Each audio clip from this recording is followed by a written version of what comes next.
desde la ciudad de Paraná en este primer piloto. En este primer programa, en realidad, ¿sí? De Otra Vuelta Más, hacíamos la editorial acerca de la ley laboral y todos los lunes vamos a tener la palabra autorizada para los temas que realmente importan. Con el profesor Luis Laferrier desde la ciudad de Paraná en su columna Por un Mundo Nuevo en contra del Plan Masacre. Buenos días, Luis, ¿cómo estás? ¿Nos escuchás? Hola, sí, Fabio, yo te escucho perfectamente, no sé vos. Excelente, está saliendo excelente, Luis. Bueno, te presento al aire, también te presento con mi compañero de programa, el señor Pablo Duré, Luis Laferrier, ahí para que hagan la presentación formal. Buen día, Luis. Buen día, Luis. Hola, sí, no escuché bien el nombre de tu compañero. Pablo Duré. Ah, Pablo Duré, sí. Pablo Duré, sí. El famoso Oblap Duré sería, ¿no es cierto? Luis, estábamos debatiendo... Ya todos tenemos apodo, ¿viste? Sí. Luis, estábamos debatiendo, o en realidad en vez de debatir, estamos haciendo una editorial acerca de la ley de flexibilización laboral. Básicamente contábamos que se podría dividir en tres partes, pero yo, digamos, la palabra autorizada es la tuya. Una es el debate, la modernización, que no está mal. Segundo, en qué condiciones se dio el debate. Y tercero, el resultado de esta ley aprobada. Pero la verdad es que tenemos muchísimas ganas de escucharte, Luis, así que el aire es tuyo. Bueno, Fabio, me alegra mucho y yo quizás salga un poco del esquema que vos tenés, porque siempre me interesa, digamos, poner el tema en contexto. Bien. Yo insisto de que esta reforma laboral es parte de lo que yo llamé desde el comienzo de este gobierno un plan masacre. Y ese plan masacre significa que todas las medidas, todas las políticas, la legislación, las normas, los decretos de necesidad de urgencia que se han venido aprobando, tienen un objetivo. Lo que sucede en realidad no sucede ni por errores, ni por equivocaciones, ni por impericia técnica, sino que es el resultado de lo que se está buscando, que es lo que yo digo con términos muy simples, ¿no es cierto?, para que se entienda, masacrar la estructura social, masacrar el territorio, masacrar el ambiente y la soberanía de la Argentina. Y las medidas son coherentes con eso, además de los funcionarios que han ido nombrando, ¿no es cierto?, que son parte también de la historia reciente de la Argentina, que han hecho mucho daño. Ese plan masacre, porque uno dice, bueno, pero ¿por qué? Porque, y esto digo ponerlo en contexto en 2 o 3 minutos, ¿no? Sí. Porque en el mundo vivimos una crisis civilizatoria donde recursos que son esenciales para la vida y para las nuevas tecnologías son cada vez más escasos, y hay un sector minoritario, el poder económico mundial, que ha determinado que esos recursos estén donde estén, les pertenecen a ellos. Entonces han definido a lo largo de este siglo XXI que América Latina es una zona de sacrificio para sacar esos recursos, sobran los que estamos viviendo acá, y en Argentina el modelo que han impuesto, que han impulsado, lo han hecho a través de la propia democracia que se ha puesto a su servicio, lo que busca es asegurarse el control y el saqueo de estos recursos y tratar de que la sociedad no los utilice. Entonces, masacrar a la sociedad significa hacer de que gran parte de los habitantes de la Argentina dejen de ser consumidores plenos, es decir, que puedan tener acceso a bienes y servicios indispensables, y eso se traduce en todo caso en políticas que amplían la pobreza y bajan el consumo de forma sustancial. Y eso se logra no solamente por una caída de los salarios, sino también por un achicamiento del mercado laboral, un aumento del desempleo, por una destrucción masiva de la industria, del comercio.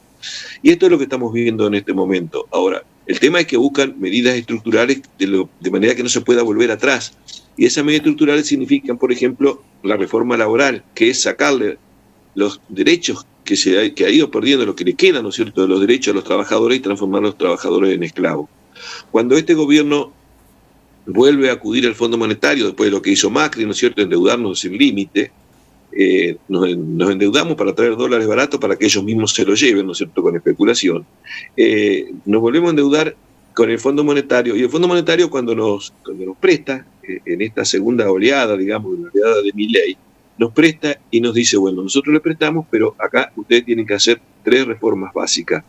Reforma laboral, es decir, que los trabajadores se transformen en esclavos, reforma previsional para que los viejos se mueran antes y reforma tributaria para que los grandes no paguen, las grandes corporaciones, y el impuesto lo paguen digamos, todo el chiquitaje, ¿no? Claro. Entonces la reforma laboral es parte de ese plan masacre, porque apunta a quitarle derechos que son esenciales y que se han ido ganando a lo largo de un siglo. Entonces esto tiene que ver un poco con lo que vos decís, ¿no? ¿Cuáles son las características centrales de esta reforma laboral? Uno de los argumentos es que había que modernizar la reforma, modernizar la ley. Exacto. En realidad esta modernización significa volver más de un siglo atrás. Es una burla, ¿no es cierto? No se moderniza absolutamente nada. Esto no tiene nada que ver con ni siquiera la situación laboral de otros países que nosotros llamamos desarrollados y ponemos como ejemplo, sino aún de países de América Latina que están llevando a cabo procesos que sí significan modernizarlo y mejorar las condiciones de vida de la gente, porque lo que se busca que es, supuestamente modernizar, entre comillas, adaptar la nueva realidad, mejorar las condiciones de trabajo, mejorar las condiciones de producción, pero resulta que las políticas en Argentina, las globales, lo que buscan es destruir la producción y destruir los sectores productivos que generan más empleo. Entonces, sacar derechos que se han ido logrando a lo largo de casi un siglo y volver a un criterio donde se sostiene que hay una igualdad de partes y que se regresa al contrato de locación de servicios, del derecho civil. Es decir, estamos tirando por la borda avances de un siglo de mejoras en las condiciones de vida. Esto es volver hacia atrás. No tiene nada que ver con lo que están haciendo, por ejemplo, alargar la jornada de trabajo. Esto es una locura. En otros países, no digo ya países desarrollados, sino veamos México, veamos Brasil. O Brasil están en el sentido contrario. Claro, están viendo cómo reducen, disponiendo la reducción de la jornada de trabajo sin quitar salarios para mejorar la condición de vida, porque además tenemos nuevas tecnologías que hacen mucho más eficaz y eficiente la producción. Entonces, no tiene sentido. Bueno, acá vamos en sentido inverso. Esto no es modernización. Esto es un atraso brutal, ¿no es cierto? También mienten mucho con otro argumento, que es que así se van a generar más puestos de trabajo. Más puestos. Lo que me parece interesante que dijiste al principio sobre las nuevas fronteras, entiendo yo, de que hay una reconfiguración de las fronteras. Ya las fronteras no son los límites geográficos, sino las que delimitan y las que arman los mega ricos, y son los que deciden quién gana y quién pierde y quién está mejor o quién está peor. ¿Eso es lo que te entendí o no? Sí, en realidad el avance, digamos, del proyecto neoliberal que empezó en los años 80 en Gran Bretaña, en Estados Unidos, Margaret Thatcher y Reagan, fue imponiendo otra lógica, ¿no? Lo que llamaba la mundialización. Claro. Organizar grandes corporaciones, su producción a escala mundial, tratando de ver dónde está la mano de obra más barata, dónde está el material, los insumos más baratos, para obtener una ganancia sumamente mayor. Ahora, el tema es que ese proceso no ha dejado mejoras en las condiciones de vida, sino que todo lo contrario, ¿no es cierto? Claro. Ha empeorado porque ha concentrado la riqueza en un sector minoritario. En el 1% de la población mundial tiene la misma riqueza que el 99% restante. Hay una concentración feroz. Bueno, ese sector, que sabe mucho mejor que todos nosotros que los recursos empiezan a ser escasos, han venido trabajando para asegurárselo. Y no tienen ningún problema, inclusive, en invadir países, en bombardear territorios, en masacrar poblaciones indefensas, para asegurarse esos recursos. Y hoy ya lo dicen abiertamente, ya no tenemos que ver los documentos reservados, ¿no es cierto?, de los Estados Unidos, el Pentágono, lo que sea, sino que ya lo dicen abiertamente, lo dice el presidente de Estados Unidos, ¿no es cierto? El petróleo venezolano es nuestro, el petróleo del Medio Oriente es nuestro, nuestros recursos. Y el tema es que este gobierno ha decidido no solamente dejar de proteger nuestros recursos y dejar de proteger nuestra sociedad, sino que le está entregando, le está regalando todo. Y para garantizar de que los recursos sean abundantes para los saqueadores, hay que bajar el consumo interno. Bajar el consumo interno es lo que estamos viviendo desde que comenzó este gobierno. Cada vez se consume menos y cada vez, obviamente, eso repercute no solamente en la calidad de vida de la gente, sino que al haber menos ventas, se achica el mercado interno y las actividades que están dirigidas al mercado interno, que generan más empleo, como la industria, la construcción, el comercio, son las más perjudicadas.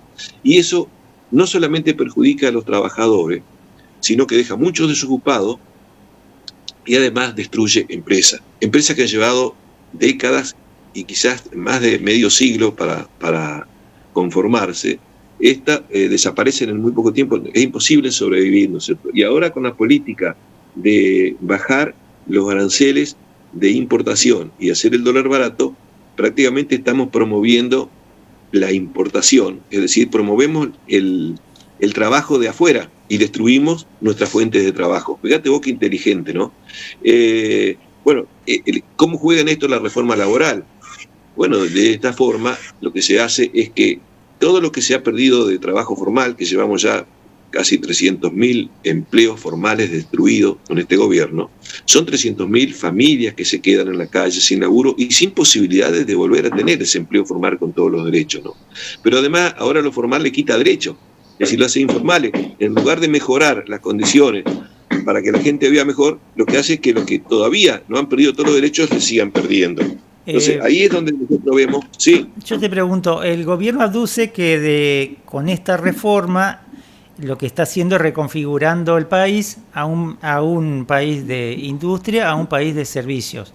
¿Vos creés que hay posibilidades de que se pueda reconfigurar o orientar al servicio, o en qué tipo de servicios, según dice el gobierno, podría adaptarse las nuevas, las personas desocupadas, digamos, que puedan trabajar en servicio y no en... ¿Qué tipo de servicio se refiere? Porque es lo que yo escucho, pero no entiendo qué servicio.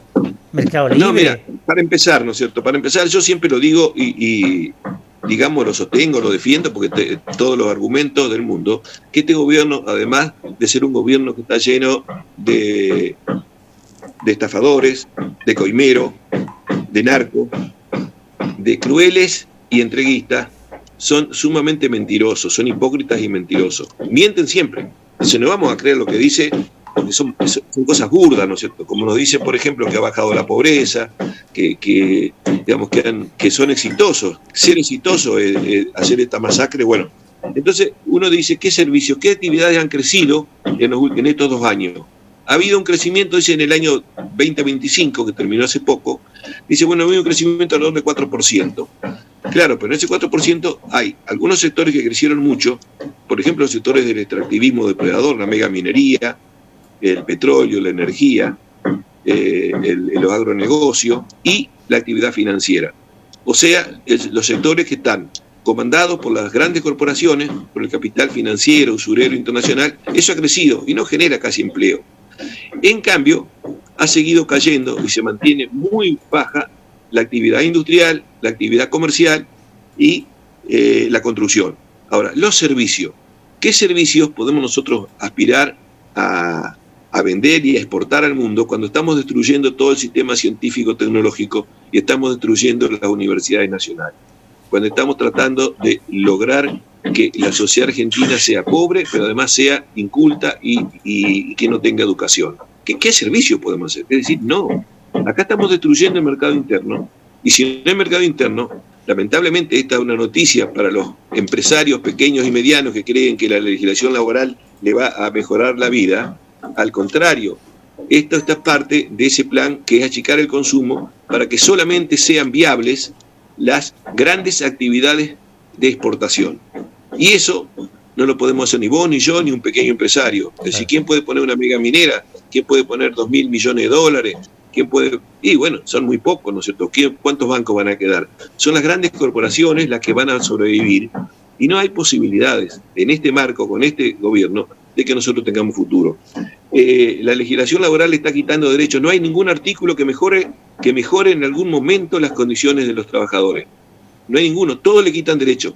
Y no solo eso, sino que la modificación para el caso de los despidos es tremendo, porque no solamente va a afectar a los trabajadores que están actualmente en actividad, lo van a poder despedir, porque esto es un derecho que tiene, esto es inconstitucional para empezar, es inconstitucional porque le quita el derecho que está ya desde hace más de medio siglo, ¿no es cierto?, nuestra Constitución Nacional, el artículo 14 bis, que le da, entre otros derechos, a los trabajadores, el derecho a no ser discriminado con un despido arbitrario, para lo cual se ha puesto en la legislación una compensación que tendría que pagar el empresario de manera que no pueda discriminar, no pueda despedir indiscriminadamente sin un costo. Bueno, ahora ese costo se lo sacan al empresario. Ahora puede despedir indiscriminadamente, pero no solamente eso, sino que quien va a pagar la indemnización, que va a ser mucho menor, o sea, perjudica al que expulsan, pero parte de eso se va a pagar con lo que le roban a los jubilados. Le sacan al sistema jubilatorio para que los empresarios no tengan costos para despedir a los trabajadores. Es perverso este sistema. Le sacan más de 2.400 millones de dólares al año, le van a sacar, le van a desfinanciar, y después van a decir, no le podemos aumentar a los jubilados porque no tenemos financiamiento. Claro, si le están robando para pagarlas a los usureros y para que los grandes empresarios no tengan costos para despedir. Esto es perverso, esto es tremendo. Mira, Luis, te pregunto sobre lo que dijiste anteriormente, sobre esto de la judicialización de la ley.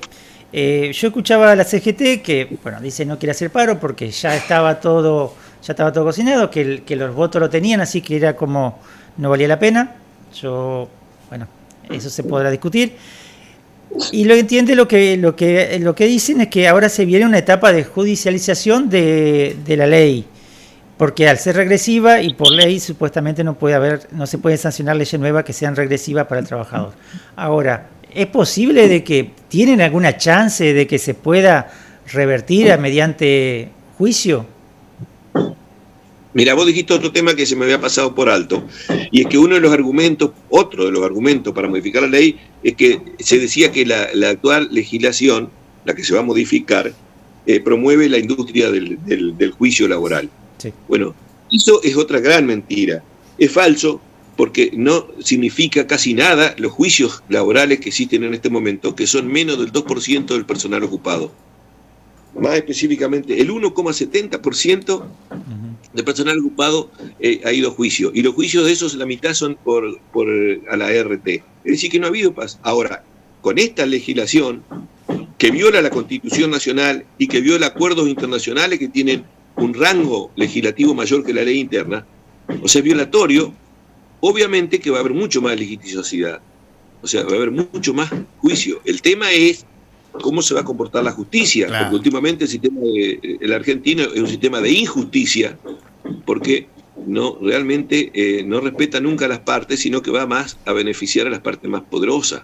Entonces, esto obviamente que tiene... Ahora, si vamos a... Vos mencionaste, ¿no es cierto?, el tema de la CGT. Yo creo que acá se logró sancionar esta ley con el apoyo de todo lo que decía esta lacra que nos gobierna, que decía que iba a pasar la sierra sobre todo lo que él criticaba, ¿no es cierto?, de la casta, pero resulta que él es el jefe de la casta y se ha servido de la casta para aprobar la ley. Inclusive, aún aquellos que de la oposición parecía que deberían oponerse, terminaron votando a favor. Es la casta. La casta, por ejemplo, de la burocracia sindical de la CGT, ¿por qué no hizo mucho movimiento? Porque semejante ataque a los derechos laborales tendría que haber sido un plan de lucha, un plan de acción para evitar que se sancione. Y sin embargo, fíjense, hizo un paro dominguero, nada más que como para cumplir. ¿Por qué? Porque en la reforma que se hicieron al proyecto dejaron vigente dos aportes que son los que enriquecen en la burocracia sindical, que es los aportes sindicales y el aporte a la obra social. Claro. O sea, y con eso lograron que la CGT, muchas declaraciones, pero no pase nada, ¿no es cierto? Los gobernadores lo mismo, los gobernadores de la oposición que terminaron avalando esta aberración. ¿Por qué? Bueno, porque le prometieron que le iban a pasar un poco más de plata. Entonces, acá, y ni hablemos mucho de los legisladores, ¿no es cierto? Es decir, que terminaron votando porque por convicción, no, por billetera. Exactamente, eso es rescatable lo último que acabas de mencionar, porque la tranza política, la rosca política es bienvenida al ruedo, a la realidad, digamos, pero no esto de te doy esto para que me votes esto incondicionalmente sin fijarse en el impacto sin evaluar, digamos, el impacto que causa. Y en base a este contexto que nos has explayado brillantemente como siempre, ¿qué nos espera hacia el futuro, profe? Bueno, lo que yo vengo señalando desde que comenzó este gobierno, que decía que es imperioso y urgente y esencial frenar el plan Masacre, eso tenemos que entenderlo todos los argentinos, porque es cierto que muchos se engañaron con las promesas de este gobierno que iba a cambiar la realidad, que iba a ir en contra de la casta. Bueno, en realidad eligió a los peores funcionarios que hubo en los gobiernos anteriores, y fundamentalmente, después de haber criticado al que fue entonces funcionario de Macri como un delincuente, que era Toto Caputo, lo puso nada más y nada menos que ministro de Economía para hacer lo mismo, es decir, para endeudarnos, para entregar los dólares baratos a los especuladores y para dejar que se los lleven. Entonces, si nosotros no entendemos, si la gente, si la sociedad no entiende que no tenemos futuro con este proyecto, que nosotros vamos a perjudicarnos todos porque se destruye la estructura económica, que es la base de la estructura social que nosotros tuvimos durante más de 50 años y que mejoraron las condiciones de vida de la mayoría, si nosotros no entendemos que el proyecto es justamente destruir todo eso y dejar una sociedad empobrecida, que lo único que quieren es sacar nuestros recursos donde nos sobramos los habitantes, porque lo han dicho funcionarios mismos de gobierno, que fue jefe de gabinete de este presidente, ante funcionarios, mejor dicho, ante grandes empresarios, corporaciones extranjeras, le dijo, para entregarle la Patagonia, le dijo, miren, la Patagonia es espectacular, todos los recursos que tienen, agua, minerales, clima, todo. El único problema es que están los argentinos de ese río. O sea que no podemos esperar otra cosa de esto que no sea más entrega, que no sea más destrucción y más depredación. Entonces yo lo que veo es que el final es abierto en el sentido que la sociedad tiene que despertar de una vez por todas, uno puede aceptar, ¿no es cierto?, que se hayan equivocado. El tema es que tengan reconocer que se equivocaron y que es necesario participar activamente para cambiar el rumbo, si nosotros queremos una sociedad mejor para todos. Y obviamente, si aspiramos legítimamente a una sociedad mejor para todos, que tenemos todas las condiciones para hacerlo, tenemos todas las facultades, todas las condiciones, tenemos que luchar para ello. Porque si no luchamos por esa sociedad, y bueno, no la vamos a tener. Vamos por esa, profe, me parece muy buena esa positiva del final. Si tenemos la oportunidad de rectificar en algún momento porque nos hemos equivocado, vayamos por eso y no dejemos que el río siga corriendo y que el daño sea mayor, ¿no? Sí, justamente, tenemos que despertar y entender que si nos equivocamos tenemos que es posible. Dicen algunos, ¿no es cierto?, que engañar y ser engañado es fácil. Lo difícil a veces es aceptar que uno se equivocó, ¿no es cierto? Bueno, eso tenemos que lograr que la sociedad entienda y que deje de esperar que vaya mejoras, porque no hay ninguna medida, ningún anuncio que nos haga pensar que nosotros con este gobierno y con esta medida vamos a mejorar. Digamos, gobierno en general, ¿no es cierto?, porque ha sido este presidente, ha sido sus funcionarios, pero también han sido sectores de la oposición que han apoyado las medidas, ¿no es cierto? Yo creo que es una masacre y eso tienen que entenderlo todos para que cambiemos el rumbo. Pues tenemos todo para cambiar. Para te pregunto, a ver, ¿vos estás viendo alguna salida o una oposición o una punta del ovillo como para decir, bueno, hay que salir? Sabemos que tenemos que salir, sabemos que tiene que cambiar, sabemos que no es el rumbo, muchas cosas, pero, a ver, también está la otra, de que es por dónde, con quién, cuándo. Cuando creo que era antes de ayer, pero también me parece que no sé si hay un hilo o un eje donde se pueda apuntar para decir, bueno, es por acá. No sé si vos lo estás viendo o no, o qué pensás de eso.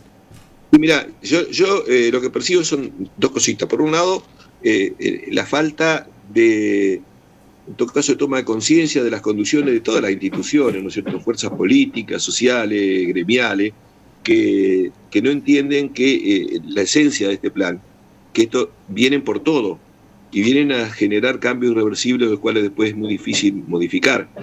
Entonces, en la medida que no entiendan eso, no vamos a lograr. Pero yo lo que noto es que cada vez hay más resistencia, cada vez más lucha, hay muchas experiencias que nos están indicando el camino, pero que están todas muy atomizadas. está muy atomizada, y eso es lo que hace de que pierdan efectividad, que este sistema nos devora y que estas políticas nos destrozan. El tema es cómo lograr la unidad, superar ese fraccionamiento, eso a veces, en todo caso, a veces sectarismo, egoísmo que hay en las conducciones, para lograr que todo lo que están haciéndose en este momento como lucha, como resistencia, puedan pasar a un plano superior a coordinar una lucha general, porque no estamos defendiendo solo a los maestros, solo a los científicos, solo a los médicos, solo a los enfermos, estamos defendiendo una nueva sociedad, y en eso tenemos que participar todos. Entonces, si les pegan a los jubilados, vamos todos; si les pegan a los maestros, vamos todos; si les pegan a los discapacitados, vamos todos; si les pegan a los trabajadores, si tenemos que ir todos juntos para lograr, y eso es lo que nos está faltando, ¿no es cierto? Unificar la lucha, organizarla, porque nos merecemos los argentinos vivir mejor y tenemos todas las condiciones. Pero bueno, nos falta justamente eso, tomar conciencia. Profe, como siempre, un gusto, y bueno, vamos a estar comunicándonos para esta columna de Por un Mundo Nuevo en contra del Plan Masacre, a cargo del profesor Luis Laferrier, todos los lunes, pasado 10-30 horas, o vamos a ir viendo para hacerlo un poquito más dinámico, pero siempre un placer escucharte por tu eminencia y desearte que tengas un feliz comienzo de semana y feliz comienzo de mes. Bueno, Fabián, yo te agradezco muchísimo. Te agradezco muchísimo porque por la importancia que tienen los medios de comunicación y por la falta de periodistas realmente en serio y no mercenarios, ¿no es cierto?, que pueden dar lugar a opiniones críticas, ¿no es cierto?, que es tan importante para que la gente se entienda. Así que muchísimas gracias y ojalá podamos seguir adelante juntos. Gracias, profe. Bien, era el profe Luis Laferrier desde Paraná. Son las 11:05 en todo el territorio de la República Argentina. Excelente, siempre una expertise, una sapiencia, una visión también de un panorama internacional, un contexto local, regional, pero también internacional, el del profe.